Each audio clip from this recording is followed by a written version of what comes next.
Hello बच्चा लोग, कैसे हो? होप करता हूँ सब लोग बढ़िया होंगे, मस्त होंगे। बेटा आज हम लोग नेशनल इनकम का पहला जो पॉइंट है जो न्यूमेरिकल का है, जो नेशनल इनकम की अगर हम बात करें, नेशनल इनकम की जो अगर हम बात करते हैं, नेशनल इनकम में जो पहला पॉइंट न्यूमेरिकल वाला है, ये समझ लो कि ये जो है ना, इसी से क्वेश्चंस आपके आने हैं पेपर में। करीबन 6 से 12 नंबर के क्वेश्चन हमको दिख जाते हैं। 6 नंबर से लेके 12 नंबर तक के क्वेश्चन हमको दिखे हैं पिछले कुछ सालों में। ये देखो, या तो बात करेगा, देखो 3 टॉपिक हैं जो आपको कंप्लीट करने हैं इस वाले पूरे के पूरे न्यूमेरिकल में। वैल्यू एडेड हो गया, इनकम मेथड हो गया, और एक्सपेंडिचर मेथड हो गया। ठीक है, ये जो 3 मेथड्स हैं इनको हमको कंप्लीट करना होगा। नेशनल इनकम आपका कंप्लीट हो जाएगा, करीबन 6 से 10 या 12 नंबर के आपके काम हो जाएंगे। ठीक है, आज हम लोग जो है वो पढ़ेंगे वैल्यू एडिशन के बारे में। किसके बारे में पढ़ेंगे? वैल्यू एडिशन के बारे में पढ़ेंगे कि वैल्यू एडिशन होता क्या है या वैल्यू एडेड मेथड होता क्या है। वैल्यू एडेड मेथड जो होता है बेटा, इसको हम प्रोडक्ट मेथड भी कहते हैं। इसको हम क्या कहते हैं? प्रोडक्ट मेथड भी कहते हैं, प्रोडक्ट मेथड भी कहा जाता है, और भी बहुत कुछ कहा जाता है। उस नामों से नहीं आएगा, आपको यही 2 नाम याद रखने हैं। ज़्यादा नाम याद करेंगे काम 25 हो जाएगा। देखो अब तुमको इसके नाम से तुमको समझ में आ रहा होगा कि वैल्यू एडेड यानी वैल्यू एडिशन। वैल्यू एडिशन का मतलब ये हो गया कि हमारी इकोनॉमी में कोई एक प्रोड्यूसर है, भाई बनाने वाले भी हैं, खरीदने वाले भी हैं। तो जो बनाने वाले हैं, तो बनाने वाले को जो प्रोड्यूसर होता है, क्या होता है? प्रोड्यूसर, जो बना रहा है। तो प्रोड्यूसर ऐसा तो है नहीं कि ब्रेड बना रहे हो तो ऊपर भगवान दे दिए हैं कि ब्रेड ले जाओ बेटा, पैक करके बेच दो इसको। ऐसा तो है नहीं कि भगवान ऊपर से भेज रहे हैं कि ये लो ब्रेड बनाया है, इसको बना के मार्केट मुंह में ठूस दो तुम्हारे। ऐसा तो होगा नहीं। वो एक पूरे के पूरे प्रोसेस के थ्रू जाता है। किसके थ्रू जाता है? पूरे के पूरे एक प्रोसेस के थ्रू जाता है। अब जो वो प्रोसेस होता है, उस प्रोसेस में क्या होगा? उस प्रोसेस में वीट का इस्तेमाल होगा।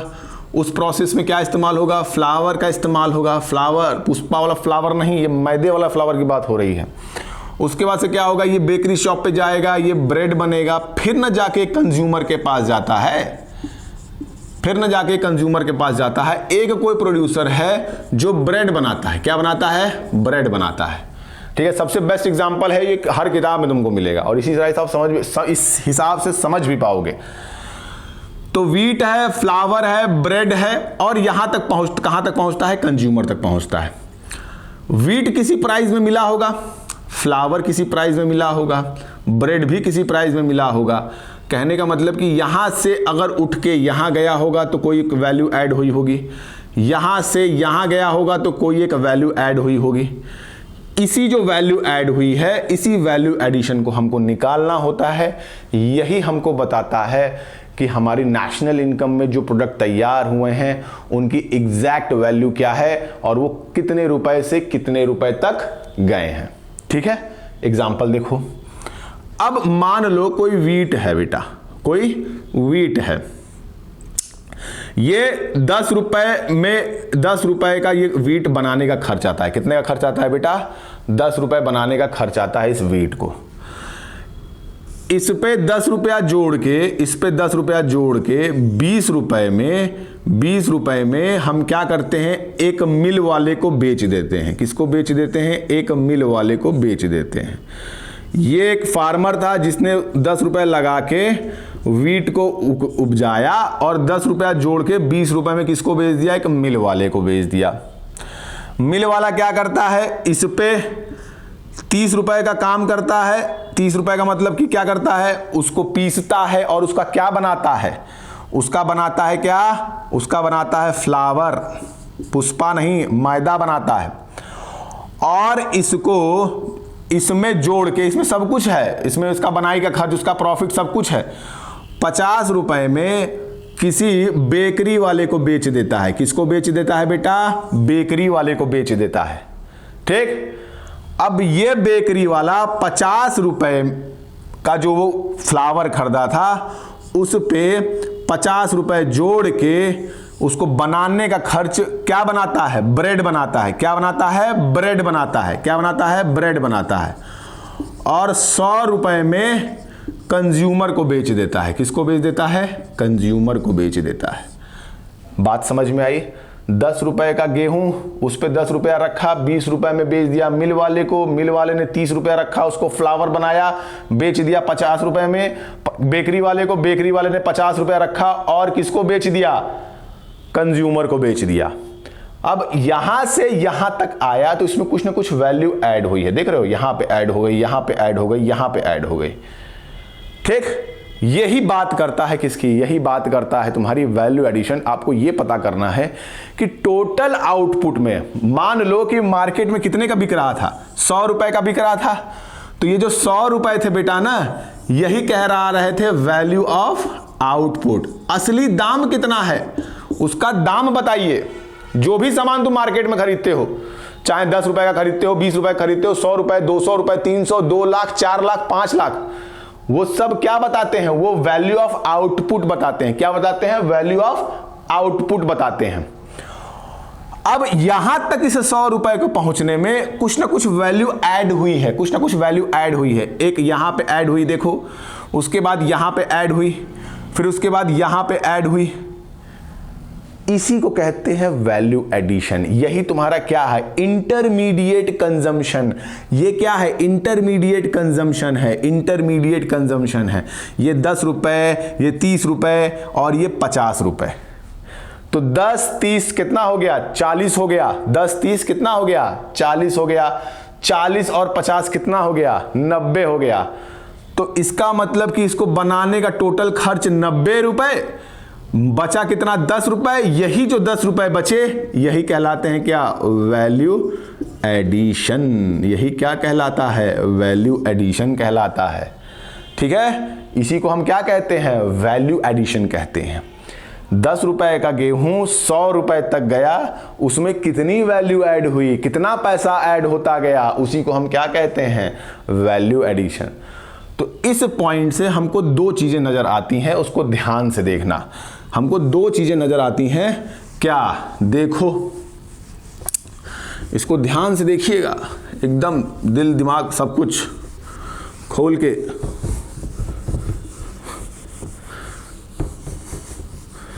देखो,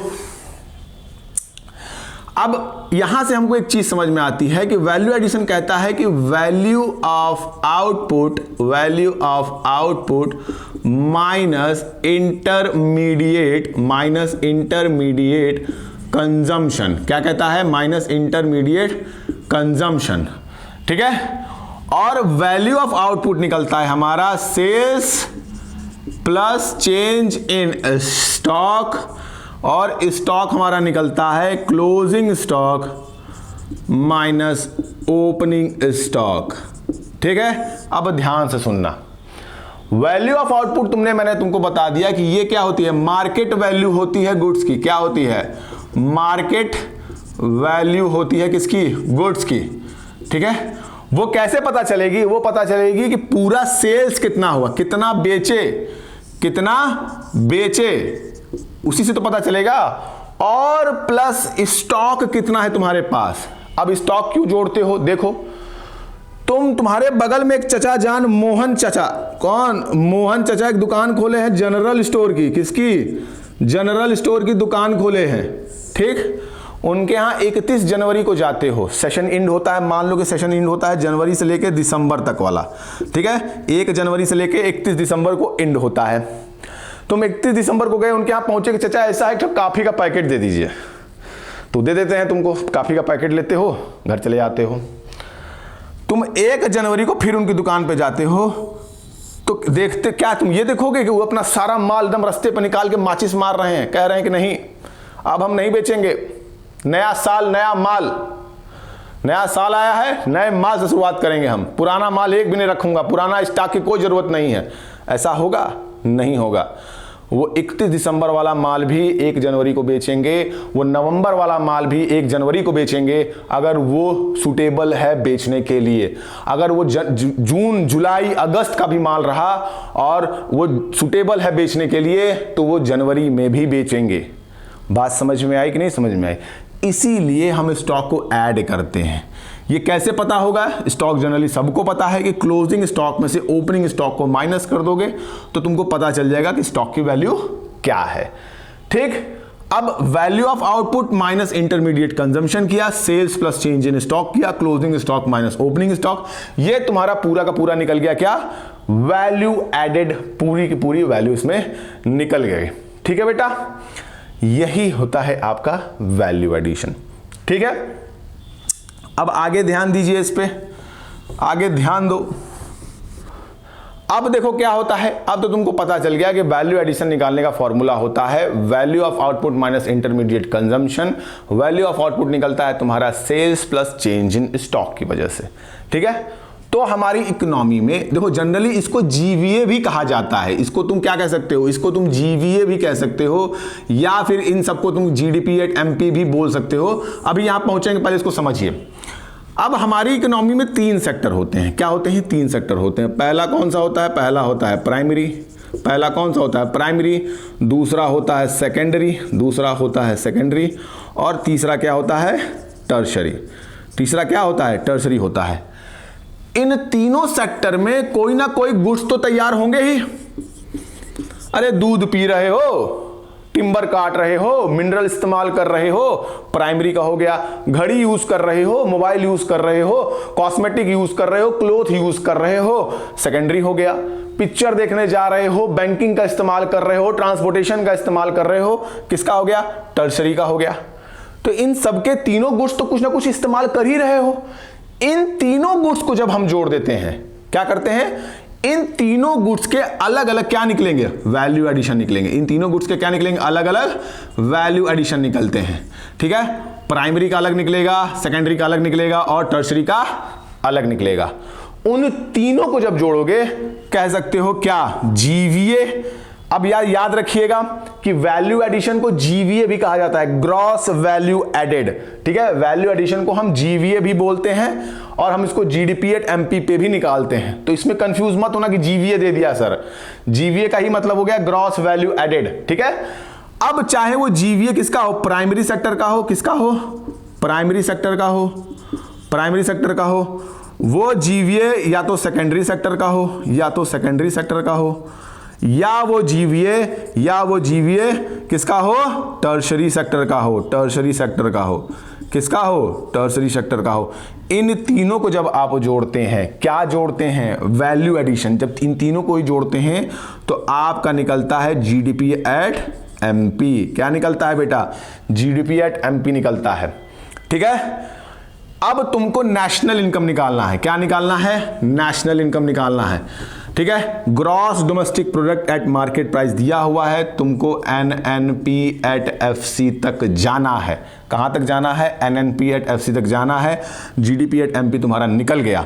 अब देखो क्या हो गया, ग्रॉस दिया, नेट में जाना है, डेप्रिसिएशन को माइनस कर दीजिए। डोमेस्टिक दिया, नेशनल में जाना है, एनएफआईए को ऐड कर दीजिए। मार्केट प्राइस दिया हुआ है, फैक्टर कॉस्ट में जाना है। तो मार्केट प्राइस से फैक्टर कॉस्ट में जाने का तरीका क्या होता है? इसमें होता है मार्केट प्राइस में क्या करोगे? टैक्स को माइनस करोगे और सब्सिडी को ऐड कर दोगे। तुम्हारा क्या आ जाएगा? एनएनपी एट फैक्टर कॉस्ट, या तुम्हारा आ जाएगा नेशनल इनकम। क्या आ जाएगा? नेशनल इनकम आ जाएगी। ठीक है, ये आपका क्या हो गया? जीवीए वाला यानी ग्रॉस वैल्यू एडेड या वैल्यू एडेड वाला फॉर्मूला पूरा कंप्लीट हो गया। इसमें कुछ एजम्पशंस हैं, इनको बनाने से पहले कुछ याद रख लेना कि कौन कौन से एजम्पशंस हैं। ठीक है, देख लो इसको। अब उन एजम्पशंस के बारे में देखो कि कौन कौन से एजम्पशंस होते हैं। जब हम क्या निकालते हैं? वैल्यू एडिशन निकालते हैं, तो हमको क्या क्या ध्यान में रखना है? सबसे पहली बात कि इसको जोड़ते समय क्या क्या हमको ध्यान में रखना है, ये भी हमको याद होना चाहिए। क्या क्या होना चाहिए? अगर जैसे मान लो कि सोल्ड हो रहा है या सेल्स हो रही है, किसकी? सेकेंड हैंड गुड्स की। सेकेंड हैंड गुड्स की किसकी बेटा? सेकेंड हैंड गुड्स की सेल्स हो रही है, तो इसको आप नहीं इंक्लूड करोगे। ठीक है, सेकेंड हैंड गुड्स की सेल्स हो रही है तो इसको इंक्लूड नहीं करोगे। इंटरमीडिएट गुड्स, इंटरमीडिएट गुड्स क्या? इंटरमीडिएट गुड्स की क्या हो रही है? अगर इंटरमीडिएट गुड्स को अगर इंक्लूड करना होगा, मतलब कि अगर गुड्स में बना हुआ है, इसमें भी पैसा आ रहा है, तो इसको भी इंक्लूड नहीं करोगे। ठीक, तीसरा देखो, तीसरा आता है तुम्हारा कमीशन। जब तुमको मिलती है, कमीशन मिलती है, कमीशन मिलती है on sale of second hand goods. Second hand goods की सेल पे जब तुमको कमीशन मिलती है तो इसको भी इंक्लूड नहीं करोगे। ठीक है, दूसरा, अगर तुमने own account of production, own account of production for personal use, for personal use, for personal use. कहने का मतलब कि क्या, तुम एक गाड़ी बनाने वाली कंपनी हो, तुम क्या हो, एक गाड़ी बनाने वाली कंपनी हो, और तुम गाड़ी बनाते हो और इसी से तुम अपने एम्प्लॉयज़ को लेके जाते हो, किससे, इस गाड़ी से अपने एम्प्लॉयज़ को कहाँ लेके जाते हो, ऑफिस लेके जाते हो, ऑफिस लेके जाते हो, तो इसको क्या करोगे, इसको इंक्लूड करोगे। ठीक है, ये ध्यान रहेगा। दूसरा आता है कि अब इसके बाद आता है कि production for the self consumption, किसके लिए, production for the self consumption, production for self consumption. तुम खुद के लिए ही बना रहे हो, किसके लिए बना रहे हो, खुद के लिए भी बना रहे हो, तब भी इंक्लूड करोगे क्योंकि वो ऑलरेडी नेशनल इनकम में इंक्लूडेड रहेगा। ठीक है, उसके बाद से क्या आता है, owner occupies, owner occupied home, owner occupied home, owner अपने लिए घर बना के रखा है, वो भी इंक्लूड करोगे। ठीक है, ऐसा इसलिए होता है बेटा कि देखो ओनर इसलिए ओनर को इंक्लूड किया जाता है क्योंकि घर बनाने में पैसा लगा है ना, चाहे रेंट पे दो चाहे रेंट पे ना दो, पैसा तो जाना ही जाना है, इसलिए इंक्लूड करोगे। Production for the self consumption, तुम कुछ भी अपने लिए बनाते हो उसको भी इंक्लूड करोगे क्योंकि उसमें पैसा तो लगा ही है बनाने का। उसके बाद से कमीशन तुमको मिलती है, वो कमोडिटी जो ऑलरेडी सोल्ड है इकोनॉमी में फिर दोबारा सोल्ड हो रही है तो उसको इंक्लूड नहीं करोगे, वो डबल काउंटिंग हो जाता है। उसके बाद से आता है own account of A production for the personal use, खुद के लिए इस्तेमाल कर रहे हो या खुद ही उस कंपनी के मालिक हो, जैसे कार कंपनी का कोई मालिक है वो कार का इस्तेमाल अपने एम्प्लॉयज को करता है, किसके लिए, ऑफिस ले जाने के लिए, तो उसको भी इंक्लूड करोगे क्योंकि बनाने का खर्च तो उसमें इंक्लूडेड है। तो इसलिए ये सारे एजम्पशंस आपको ध्यान में रखने होंगे क्या करते समय, वैल्यू एडिशन को निकालते समय। ठीक है बेटा, यहां पे ये चैप्टर हो गया कंप्लीट, मतलब ये वाला टॉपिक हो गया कंप्लीट। अगले टॉपिक में डबल काउंटिंग बता दूंगा, उसके बाद से एक्सपेंडिचर मेथड, इनकम मेथड, और आपका ये टॉपिक कंप्लीट हो जाएगा। इससे रिलेटेड जो क्वेश्चंस हैं वो मैं एक आध दो क्वेश्चंस आपको करा दूंगा ताकि आपको कोई दिक्कत ना हो।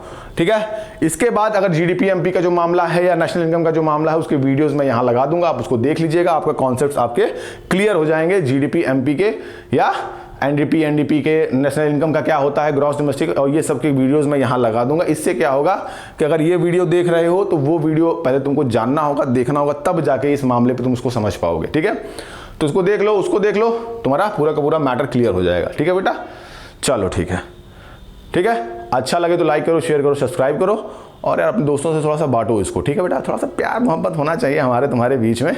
चलो ठीक है बेटा, बाय।